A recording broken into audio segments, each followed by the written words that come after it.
الحمد لله والصلاة والسلام على رسول الله وعلى آله وصحبه أجمعين. أعوذ بالله من الشيطان الرجيم. فادعوا الله مخلصين له الدين ولو كره الكافر.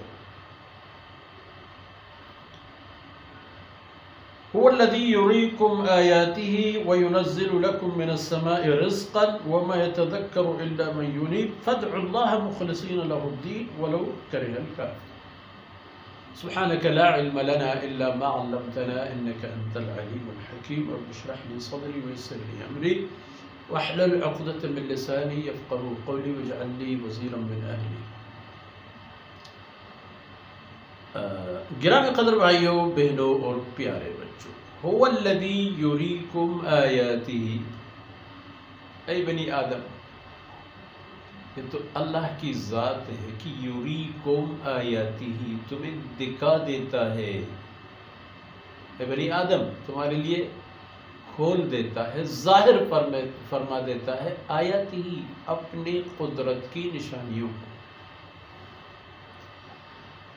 یہ جو مظاہر قدرت آپ کے سامنے ہیں اے بنی نوع انسان، مظاہر قدرت، مناظر قدرت،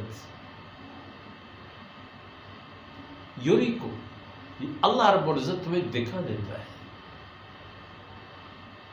کیوں؟ آخر میں فرمایا نا کہ وَمَا يَتَذَكَّرُ إِلَّا مَن يُنِيبُ، تاکہ اللہ کی طرف رجوع کرنے والے لوگ نصیحت حاصل کریں، ان کے لیے نصیحت اور خیر خواہی کے در اور دریچے کھل جائیں. تو هو الذی یریکم آیاتہ، یہ اللہ کی ذات ہے کہ تمہیں اپنی قدرت کے انواع و اقسام کی نشانیاں دکھا دیتا ہے. اور یہ کتنی بڑی نشانی ہے کہ ینزل لکم من السماء رزقا،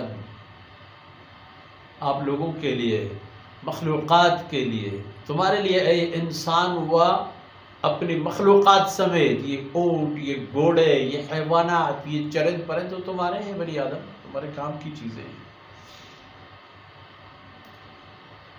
تو فرمایا کہ ينزل لكم من السماء رزقا، آپ کے لیے آسمان سے روزی نازل فرما دیتا ہے.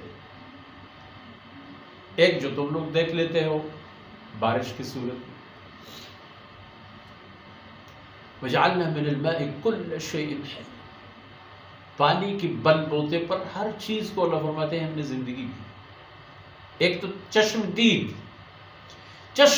گواہ، چشمدید منظر، اور دوسرے جو تم لوگ دیکھتے نہیں ہو وہ اللہ کے احکامات ہیں جو فرشتوں کے ذریعے سے زمین پر نازل ہوتے ہیں. ان میں بھی آپ کی روزی روٹی کا انتظام ہے، آپ کی تجارت، آپ کی زراعت، آپ کی سیاست، معیشت، فلان فلان، ان سب کی باتیں.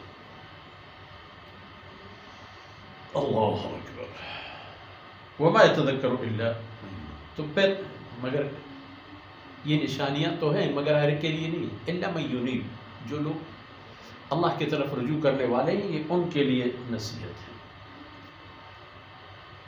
اور فَادْعُوا اللَّهَ مُخْلِصِينَ لَهُ الدِّينَ، اب پہلے سے انسان تمہاری ذمہ داری یہ ہے کہ اللہ کو پکارو، اللہ کی بندگی کرو، اس طرح کہ عبادت کو اس کے لیے خالص کرو، بندگی کو اس کے لیے خالص کرو، لگے رہو اللہ کی بندگی میں. وَلَوْ كَرِهَ الْكَافِرُونَ، چاہے کافروں کو یہ بات بہت ہی ناگوار گزرے، جتنے بھی ناگوار گزرنے دو، لگے رہو اللہ کی بندگی میں، اللہ کی اطاعت میں، اور اللہ کو پکارنے میں، اللہ کو ماننے میں، اللہ کے احکامات پر چلنے میں. فَادْعُوا اللَّهَ، ویسے اس کا معنی ہے کہ اللہ کو پکارو. اور وہ تو ہوتی ہے آخری نشانی انسان کی ضعف اور اللہ کی طاقت کو سمجھنے اور اپنے آپ کو اس کی تحویل دینے میں.